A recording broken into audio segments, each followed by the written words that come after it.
नमस्कार मंडळी, आज आपण या व्हिडिओमध्ये जाणून घेऊ सेंद्रिय कार्बन म्हणजे जैविक कार्बन आणि अजैविक कार्बन बद्दल माहिती।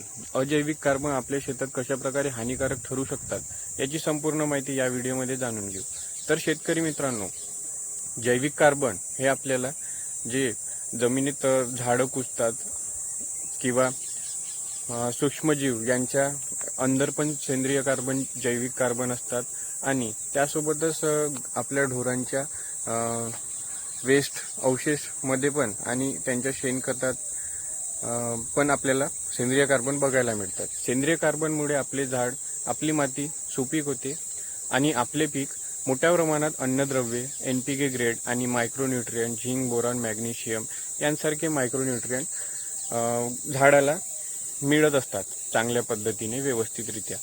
तर सेंद्रिय कार्बन, जैविक कार्बन आपल्या जमिनीत मोठ्या प्रमाणात असणे हे आवश्यक आहे। याची आपण चाचणी पण करत असतो माती परीक्षणमध्ये की आपल्या जमिनीत किती प्रमाणात सेंद्रिय कार्बन बघायला मिळते। तर सेंद्रिय कार्बनचे महत्त्व अगण्य आहे शेतकरी मित्रांनो आपल्या मातीत। आणि त्यासोबतच आता आपण जाणून घेऊ अजैविक कार्बन। अजैविक कार्बन म्हणजे काय होते? तर मित्रांनो, अजैविक कार्बन म्हणजे कार्बनिक कार्बन, जे आपण त्याला कार्बनिक कार्बन, कॅल्शियम कार्बोनेट म्हणजे जे चुनखडक असते आपल्या जमिनीत त्यालाच अजैविक कार्बन म्हणतात। चुनखडक, कॅल्शियम कार्बोनेट, मॅग्नेशियम कार्बोनेट यांपासून बनलेले असतात।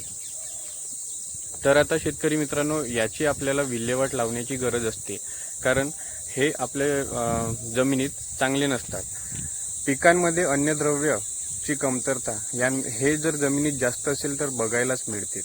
म्हणजेच झाडाला, पिकांना अन्नद्रव्य व्यवस्थितरित्या मिळत नाही आणि आपल्या उत्पादनात याचा मोठ्या प्रमाणात परिणाम होतो। म्हणून शेतकरी मित्रांनो, कार्बन वाढवण्याकडे लक्ष द्यावे। SRT शेती, SRT तंत्रज्ञान आणि काही सेंद्रिय शेतीमधले पण घटक आपण वापरून सेंद्रिय कार्बन वाढवण्याकडे आपण भर देऊ शकतो। दिवसेंदिवस आपली जमीन मोठ्या प्रमाणात रासायनिक खतांचा वापर केल्यामुळे नापीक होत आहे। म्हणून शेतकरी मित्रांनो, आपल्याला याच्यावर काम करण्याची गरज आहे। तर अशा प्रकारे जैविक कार्बनचे महत्त्व तुम्हाला समजले।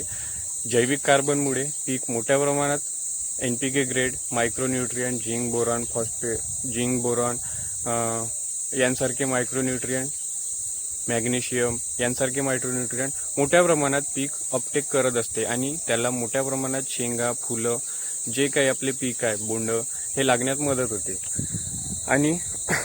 आणि जमिनीत पाण्याचा निचरा पण छान होतो। पाणी मोठ्या प्रमाणात शोषून ठेवते जमीन, माती, आणि आपल्याला उत्पादन मिळण्यास मदत हे जैविक कार्बन करत असतात। अजैविक कार्बन जे चुनखडक आपल्या मातीत बघायला मिळतात ते कॅल्शियम कार्बोनेट किंवा मॅग्नेशियम कार्बोनेट म्हणजेच ते बायकार्बोनेट असतात आणि यामुळे आपल्या पिकांचे नुकसान होत असते।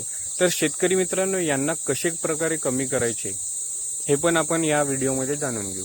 आता हे दोन प्रकार तर तुम्हाला समजले कार्बनचे, एक चांगले कार्बन आणि एक वाईट कार्बन। वाईट कार्बन म्हणजे अजैविक कार्बन जे चुनखडक असतात।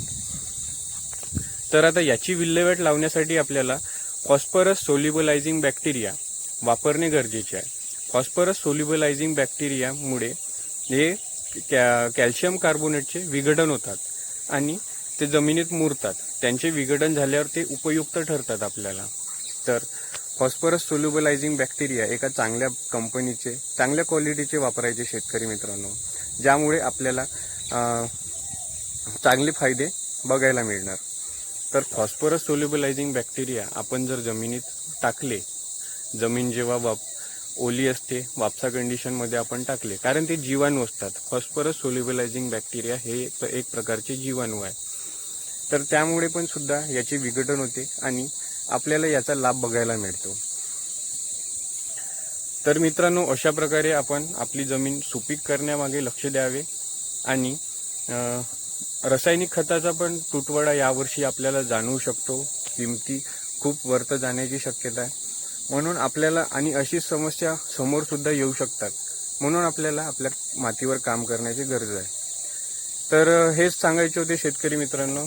अशाच शेतीविषयक माहितीसाठी या चॅनलला सबस्क्राईब करा, व्हिडिओ आवडला असेल, ही माहिती उपयुक्त वाटली असेल तर नक्की लाईक करा, शेअर करा आणि या चॅनलला सबस्क्राईब करा. धन्यवाद.